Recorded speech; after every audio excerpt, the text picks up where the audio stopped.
All right. Nope, we're not there yet. We're not there yet. Check, check, check, check. It looks like we are live. Hello, everybody. It's JJ Conway. I've got a fantastic live guest for you today. So be sure to ask your questions in the chat. We are super excited for you to be here and learn from this amazing woman that I'm going to bring to the stage. Now, before I bring her to the stage, some of you might have noticed that the title of our broadcast today is Breaking Through Life's Barriers, Lead Like a Black Belt. All right. And so as a woman of faith and a pastor, I always like to do a little bit of a qualifier before I talk about any martial arts on my page. And that qualifier is, it's very important for us to understand that many of these special arts have sources of power. And it's important for us to understand the source of the power that we are drawing from, as well as the source of the power that our master or our teacher or our sensei, whichever name your discipline uses, is drawing from, and their lineage up the chain. And this became very, very real to me, just on a personal note before I bring her on. This became very real to me when my oldest was getting bullied in second grade. And I thought, okay, I know we're not supposed to fight in school, but when I was a kid, the way you dealt with a bully was by making sure you gave them something to think about before they tried to bully you again. And so I sought out somebody for my son. And I always like to give props where props are due. I found a fantastic man, Sensei Oviat, and he was in Kingstown. He's no longer teaching. He's pursuing his PhD. But when I looked at his website and I saw the work that he did with kids, I was really impressed. And then very down at the very bottom of his page, he said, if you would like to know the source of my power, click here. And the page is down because he's not teaching anymore. But he began to outline his faith and how he gets his power through the Holy Spirit, and how he loves his Lord Jesus, and also his lineage up his chain of the people that he works with. I don't know if they call them masters or if they call them what they call, but the people he worked with, who trained him, who trained them, they all love the Lord. And it was such a blessing to me. This man was such a blessing to me and to my son when I was struggling as a single military mom, trying to overcome so much debt and trying to rebuild my life and trying to be the best single parent I could be. So I'm going to give a shout out to him, and I'm going to caution anybody who hears our discussion today and says, oh, I'm going to run out and go take taekwondo or karate or some other classes. Make sure you understand who it is that you are learning from and what spirit motivates that individual. Okay. And so now, without further ado, we're going to bring to the stage a special individual. Her name is Yara Banks, MBA, CHRMAP. She is the CEO of BNX Business Advisors and creator of Lead Like a Black Belt. She's got a couple books under her belt too. We'll talk about those a little bit later. But with over 25 years in HR operations, leadership, she helps organizations build compliant infrastructures. Oh, you know, compliance is so important. Develop talent, create courageous, aligned cultures that improve ROI, retention, and team performance. Yara, welcome to the Ladies of Wealth podcast. I'm so excited for you to be here and to be here live. It's been such a while since I've had a live guest. How are you doing today? I am doing wonderful. I am blessed. Thank you so much, JJ, for having me on the show today. I'm so excited about the topic. I'm so excited to be here. This is amazing. I'm excited. Can't wait to dive in, right? Let's dive in. Dive in. Tell everybody a little bit about yourself. I gave the formal intro, but tell everybody a little bit about yourself. I think you're fascinating. So, thank you. I mean, I'm kind of fascinating too, but you know, right. I thought. Go ahead. We all have our crosses to bear. No, I am a happily married wife, a mom of 6 children. I am a business owner of 3 businesses. We're here to talk about one today. I am very, very active in my church called The Grove here in Jacksonville, Florida.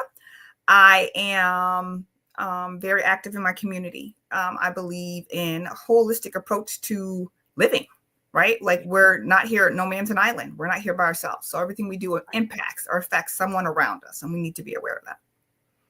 Mm-hmm. All right. Well, we're going to be talking today about improving our confidence, Yes. growing as a leader, Yes. and really breaking through barriers. And sometimes we don't even understand the barriers that we're facing. Can you talk a little bit about how to figure out where we are and where we need to go? Right. Yes. So let me tell you a little backstory about the Lead Like Black Belt, where I am, how I got here, if that's okay. So I started back in college, and I had my first corporate job. And I'm not gonna lie to y'all. Back when I was in college is when Ricky Lake was out, Jerry Springer, all of those talk shows, Donahue, Oprah, all that, right? So when I would go to work to this corporate job every day, there was always something popping off. Always something. Somebody's sleeping with someone, someone's going to get cussed out, there's going to be a fight. There was always something. Not lying to y'all, I was there with my popcorn every day. I couldn't wait to get to work. See what was going on. Who's doing what? Who's, I'm not lying. That's just, I'm just being honest, right? So till one day it was a call center environment. So if you're at your desk at 4:59 and the phone rings, you have to answer it, right? Even though you get off at 5. So at 4:56-ish, I always had to go to the restroom. So in this particular day, I was in the restroom and filling around, waiting until 5 o'clock. And basically I intervened on a young lady who was about to take her life due to the toxicity of our workplace. Instant, just like you did, instant conviction on my heart, because no, I didn't play a role in it, but I didn't intervene in it, and I actually took entertainment from it, right? And so at 1920, there's not much I felt I could do, but I knew that if I ever had a chance to do something about it, I would. So enter my first job in around this realm into being a civil rights investigator, where I worked on sexual harassment and discrimination. So that was like my first out of college job in employment. And so that's kind of where my whole thing started. That is the catalyst to where I started working with employers and companies. So that's where it all started. Now, I haven't always been just in HR. I've done operations and different things along the way in different industries, but everywhere I've worked, I'm working on the environment, the culture, whether it was my job title or not, right? Let's do mentoring, let's do programming, let's do whatever we can. And so that's where it all started for me, working with people. And I don't think that we as individuals, especially women, take enough power, take the power that we're already given, and then use that for good, to recognize that we are already winners. We're already champions, right? We're whole champions already. And we don't use that to translate into who we are as people. And therefore, whether we're Christian or non-Christian, just the fact that sometimes we're women and we're tired, we let people step all over us and walk over us. And we don't speak up for many reasons. Now, this young lady, I'm just assuming, because it's been a long time, it's been 30 years. This young lady in the bathroom, what she did say is that she's a single mom, and I've been a single mom. You've been a single mom, and she had to work, but she couldn't come here anymore, but she could not work and disappoint her kid, right? So that was her thing. That was her thing back and forth. She didn't understand or didn't know how to navigate that and how to use the power that she had in that situation to put her foot down about what was going on, to utilize resources like complaining to someone about what was going on, shedding light on her situation. I don't even know what her situation was. I just know, based on my recollection of the whole workplace, the drama was toxic, right? It was toxic. And so there's that piece of it. So we have to try to figure out within ourselves, what power do we already have and how can we utilize that? So that's one key factor. Another thing is, never let other people put limits on you. So like I told you, I take karate. I started at 48 and became a champion at 49, and a world champion at 49 and national champion at 50. Okay. So when I started at first I said, no, I'm not going to compete. But then I was like, how many people my age and stage can say they've even been on that floor? And so I did. My master's in the family in which it's called Novato Karate Arts, and the family in which that we train under is 4 generations deep in this.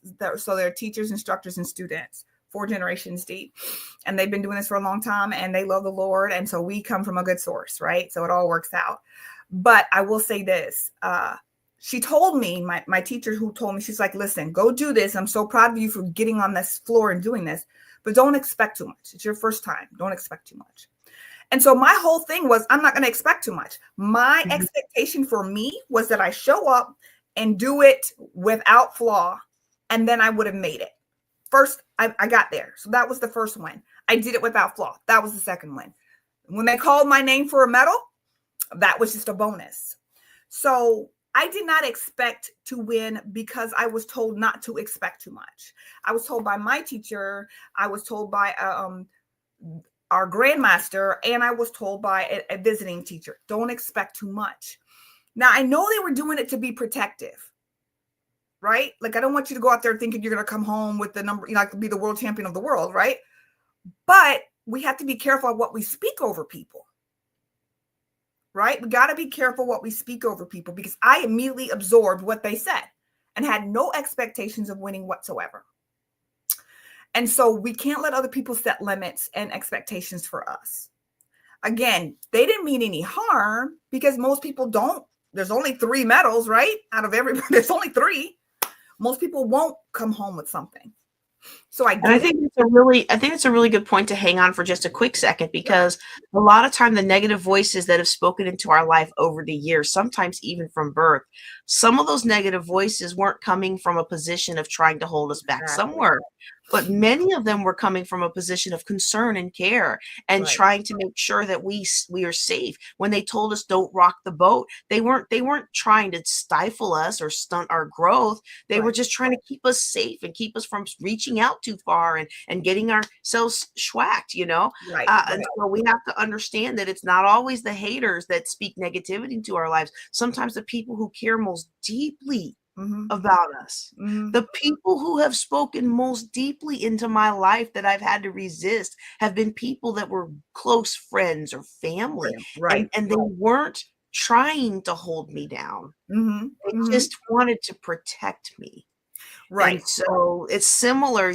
These folks were trying to, this family that you've been training with, it's your first go, and they wanted to prepare you. And I loved your mindset when you talked about, I'm going to do my part. I'm going to show up with excellence. First of all, I'm going to show up.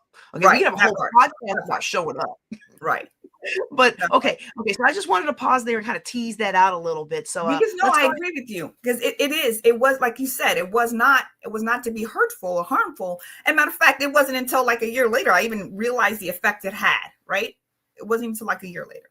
But I think that, so that's one thing that causes people to not know that they have barriers, because that's a tape. It's a tape that's played, a stronghold. You can call it a stronghold. You can call it something that you, some people call it the voices in your head, whatever the case may be, right? Those are barriers that we have that we don't consciously realize that they're there. Fear is another barrier that we oftentimes have. And it's not necessarily fear of failure. It's fear of success. Because guess what? We fail all the time. We're used to it. We know what that's like. Not a lot of us know what winning's like. Right? So we're afraid of that. What if everything I've asked for, everything I've prayed for, everything I've worked and dreamed and hoped for actually comes through? Oh my goodness. Right? And so that's also oftentimes a barrier to why people don't get things done. For me, I can tell you one of my biggest barriers is doing stuff I'm not good at. If I know I have to do something that I'm not good at, I'm procrastinating to the very nth degree. I'm not in a hurry to do it, especially if it's tech related. I'm not in a big hurry to do that. And I will do everything but that. And any excuse to delay that process, I will take. So that's for me though. And that's just because of wanting to be so good at everything that I do. And that's me too. That's me too. It's like if I don't think I'm going to succeed, I come up with all the excuses, and I need to rearrange my desk a 4th time. You know. But my favorite quote is John Maxwell: "Life begins at the end of your comfort zone." And it's very interesting, isn't it, that nothing that we want to reach for in life comes from where we're at already. Everything requires us pushing forward. And so, I will say this: that you are speaking today. Perfectionism is a trauma response. Okay. Tell us more. Tell us Yes, more. it's the trauma response. It is for the fear of not being good enough, the fear of rejection, and the fear of abandonment, right? If you're not good enough. So for me, for many years, perfectionist was a trauma response. I want to be good enough. I want to be seen. I want the high five, the pat on the back, the all of that. I want all of that because I need all of that based off of past trauma. But because I'm delivered from that, I moved on from that, I've closed those doors, all of that stuff, it doesn't matter to me anymore. Now my thing is take some action, do something. Even if it's not right, even if you make a mistake, even if it's ugly, do something. You got to take massive action, and be unapologetic about it. I did it. What did you do? Yeah, I might have had a typo, but I tried it. Like I'm not, I had an e-commerce store. I had an e-commerce store and I was trying to make t-shirts, right? And it was coming up on 9/11. This isn't funny, but it is, but it isn't. This is just an example. It was coming up on 9/11 and I made these t-shirts that said 9/11/11, we will never forget. And I put it out there and I was like, yeah, let's really, pay attention to these. I have lovely t-shirts. When I tell you my comment box blew up and I didn't understand why people were so upset. Do you know why? You know why? Because I saw you cover your mouth. Because it wasn't 11/11. It was 11/01. And so, but I did it. I made t-shirts. So it was bad. You got some attention. Right.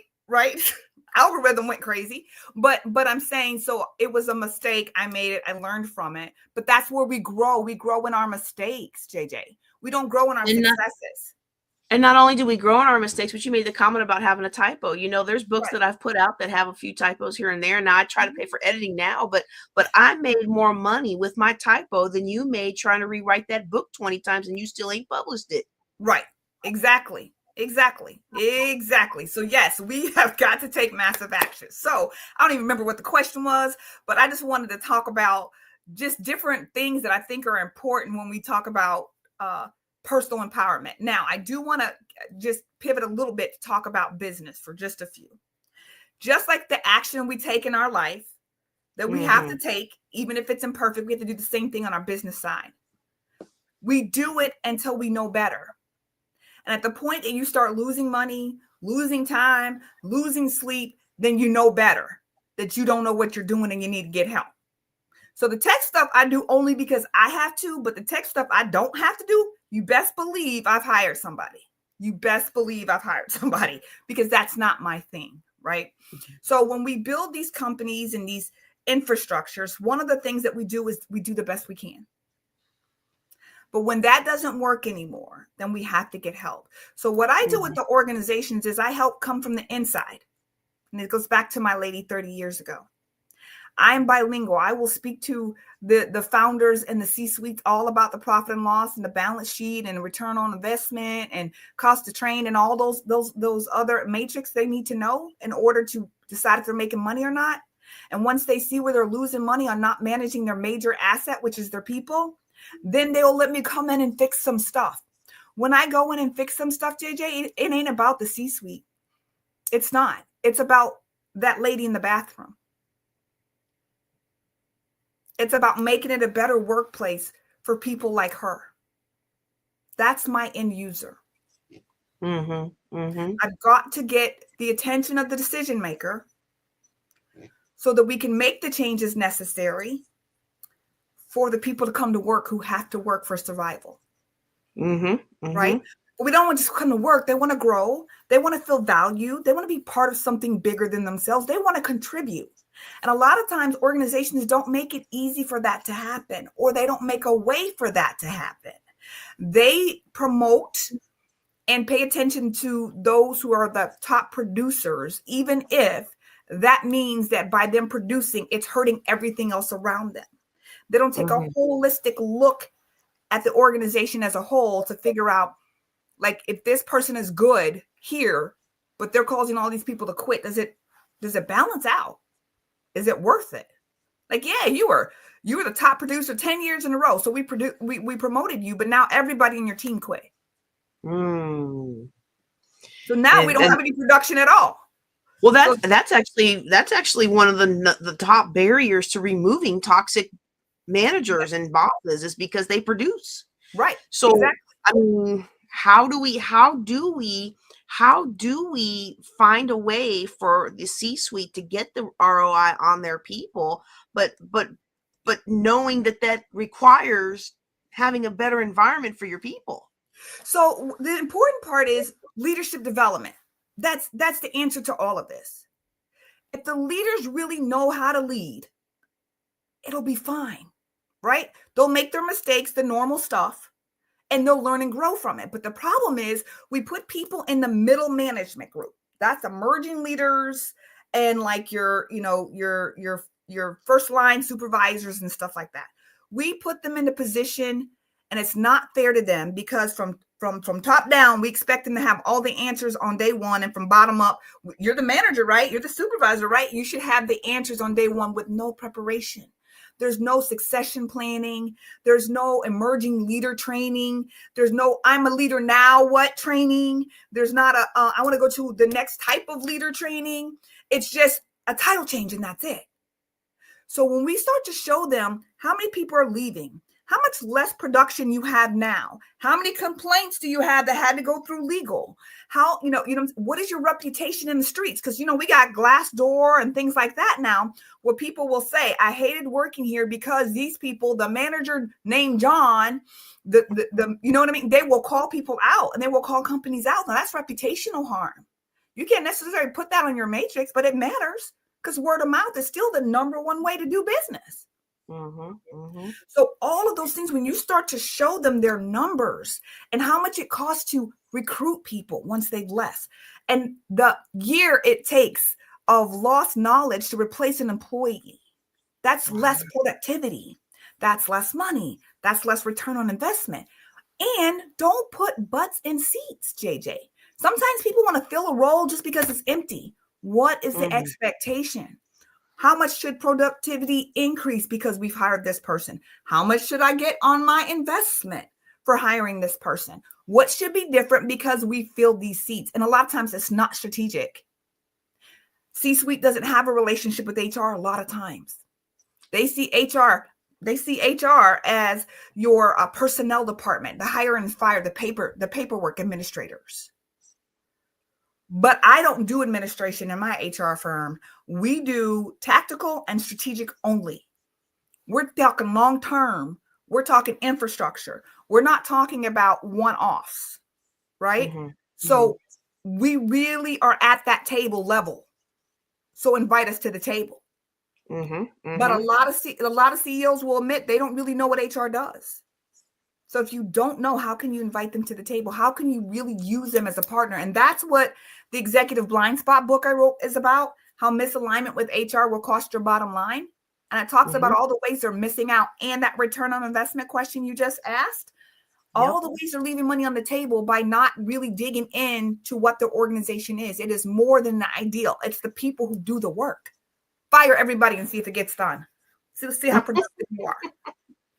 And it doesn't even take much to do some leadership training, because too many people think that just being a good practitioner makes you a good leader. And I learned the hard way as a physicist in the Air Force. I was a pretty good physicist. I wasn't the best, but I was better communicating than the other physicists. That's why I got ahead a lot. But once I put me in charge of something, I found out real quick that leading isn't the same as doing. Right. And you have to equip your top doers with the skill set to be a good leader if you're going to motivate other doers to become top doers. And that's right. That is exactly right. And so you have to make a space for it. And so for companies are like, well, I can't afford training. Okay, don't hire an outsourced training, but there are things you can do side by sides. I think I like JJ's job, and I think I might want to try that next. Let me spend a day, a couple hours, 4 hours with JJ sitting side by side to see if I really like what JJ does. Didn't cost anything. Let's do a department swap, like what we used to do with the international students come. What do they call that? Internet exchange. Exchange. Foreign exchange. Yeah. Let's do something like that. That doesn't cost money. Let's have mentoring programs so that people understand the whole flow of what we do from beginning to end. Let's do it as a group so we don't have to spend so much time one-on-one. We'll have small group mentoring programs. Those things don't cost money. They don't. So there are ways to set this in place without using the money excuse. But they can't cost afford it. time, Yara. I can't It does afford cost it. time. I'm I busy. wonder My time is expensive. my 1 hour week of group mentoring versus the cost to recruit for the number one person who loved working here but can't stand the manager left. Mm-hmm. Let's balance that. So you're right. It does cost time, and time is money. But the time to replace that person who just left, HR involved, you got to pay your HR people, you got to pay the recruiters, you got to pay Indeed or whoever else to do all of that, plus the training, the onboarding, all of that versus 1 week, 1 hour a week. Mm-hmm. Mm-hmm.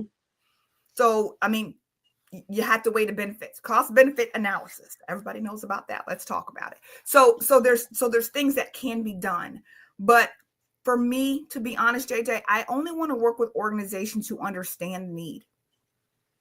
I do not want to work with the organization who's only doing this to check a box. Okay. Yep. I don't, because you know why? They're going to fight me every step of the way. You hired me because I'm a subject matter expert on the issue. And I don't have time to argue with you about everything, and I have everything I'm telling you to be questioned. I did that in corporate, and I work for me now. I don't have to do that. That's right. So I've had some pretty big clients, and I've had them come to me and go, you know what? We messed up. We're in a hot mess. We recognize it. We don't know what to do. Please help us. Whatever you say. And that's worked out really well. Not everyone's going to be open to everything, but I will tell you, understanding and agreement are not the same thing. I need you to understand why we're going to move in this direction. I don't need you to agree that it's the right way to go. Just trust me because you hired me. That's why you pay me the big bucks. And this is what we're going to do, and this is why. You know what I mean? So go ahead.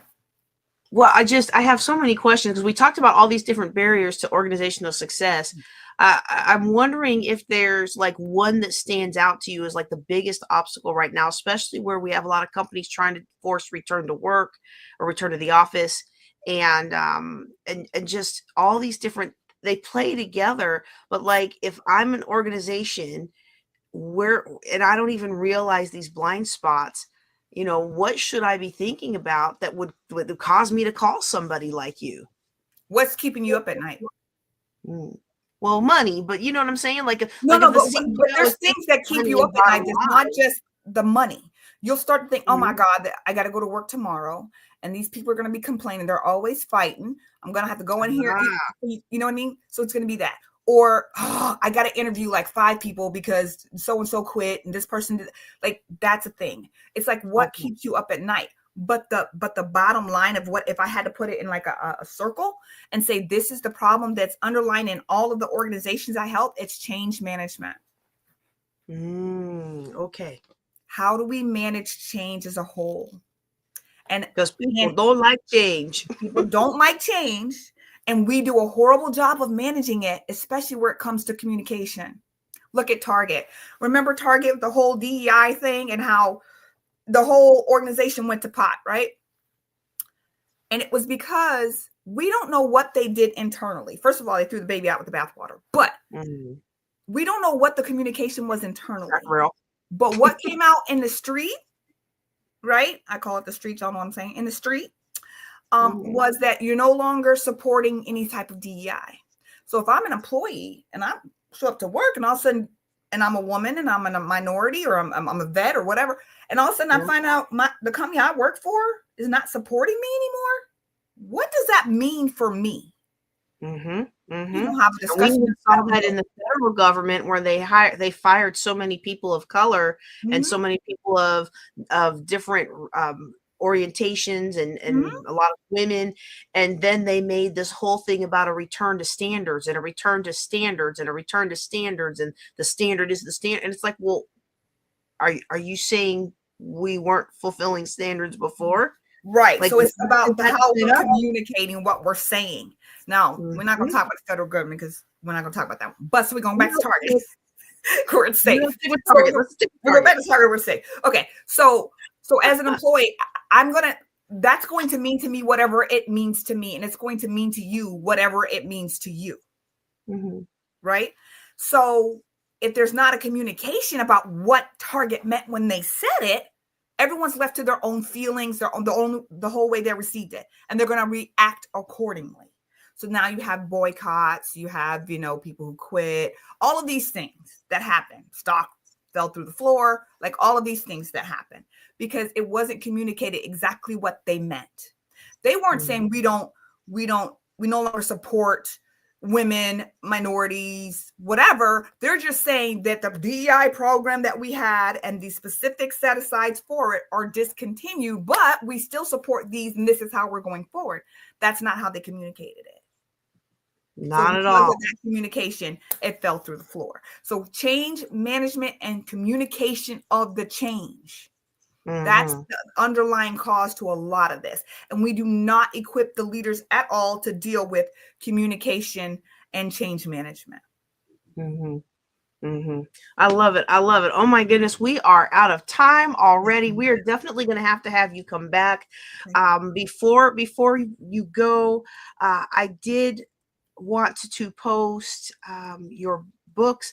I meant to grab the link for the executive one. I've got the one for the Brown Door Secrets book. If you could talk about that for a little bit, and then I'm going to drop one of your YouTube videos in here as well. That really helps people get to know you a little bit better. So I'm going to drop that in the chat. It should be chatting on all the commenting on all the, not the chat, the comment. It should be commenting on all the platforms. So wherever you're watching from, you should be able to click that link and learn more about her Brown Door Secrets book. If I recall correctly, the subtitle was the things that they don't want you to know. Right. And so it talks about that same leadership, that same middle management. Either they don't want you to know because they're intimidated by you, or they don't want you to know that they don't know.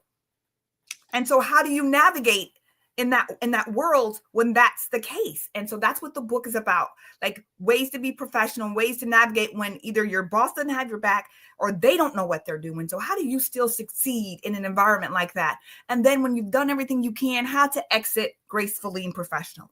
And that's what that book is about. Yes. And I've had that experience. I mean, as a woman of color in physics, the first Black to be a physicist in the military, I definitely had my share of people who were actively trying to hinder my career. But mostly I had people who just didn't know what to do. They didn't know how to help me succeed, and they weren't gonna admit it. Right. Yeah. And so, okay. Well, I dropped that in there. Now I'm also going to drop for everybody a video from your YouTube channel. We didn't even talk about Lead Like a Black Belt, but that's okay. That's just that's okay. So it is just simply a leadership development program on an organizational level that mixes disciplines from martial arts into the same characteristics of good leadership. But on a personal level, we also have a dojo that talks about just empowering you through life's changes using some of those same principles. And so that's what that would be about. But that's okay. We had a really good discussion about a lot of meaningful things.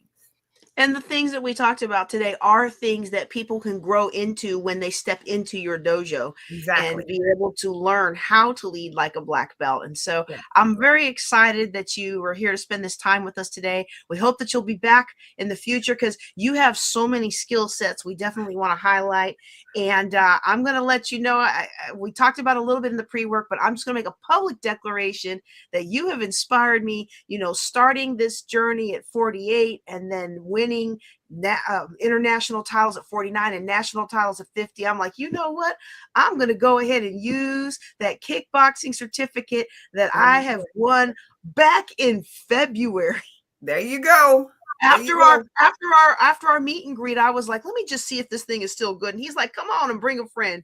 And so I'm going to be going out to our local Brazilian jiu-jitsu place, and I'm going to just step out there and see what's what. There you go. There you go. I'm not going to let age or fitness or any of that be an excuse. We're just going to get back in the ring and see what happens. Taking massive action. There you go. Because I will tell you what, my teacher, my master, she's 70. I can't use no excuse. I'm old. I'm this. I'm that. She's not trying to hear. She say, "That's okay. Sorry." And I,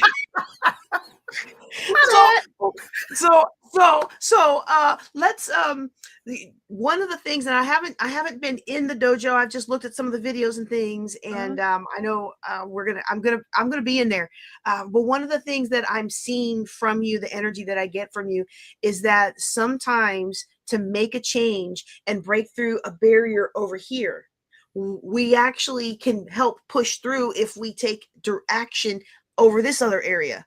Yes. And we feel like it's separate, and we're banging our head against the wall, but we can build our confidence over here. Right. We build our confidence over here, and we can move forward. We can build our confidence over here and move forward, even though the real problem is tangential to where we're going. But we can do the things we can do. We can control the things the we controllables. Yes. Yep. Yes. Okay. Yes. Well, all right. One more time, Yara, before we sign off, let everybody know where they can meet you. You can meet me on www.bnxba.com. You can meet me on LinkedIn, Facebook, Instagram, TikTok, YouTube, and you can meet me in the dojo, which is off of Facebook. So, all right, I'm going to drop your Facebook link in the comments, and so that should be out there. Thanks again for being with us today. For everybody there, for everybody in our audience at Ladies of Wealth, I want to thank you for joining us, and we hope that you'll be back, that you'll take a look at what Yara has to offer, and that you will increase your confidence. Take one step forward today, even if it's just a small of a step, as connecting with her and watching one of her videos or getting one of her books. Take one small step today, and that your future self will thank you for. I'm JJ Conway. Thank you for watching. Y'all take care and be blessed. Thank you.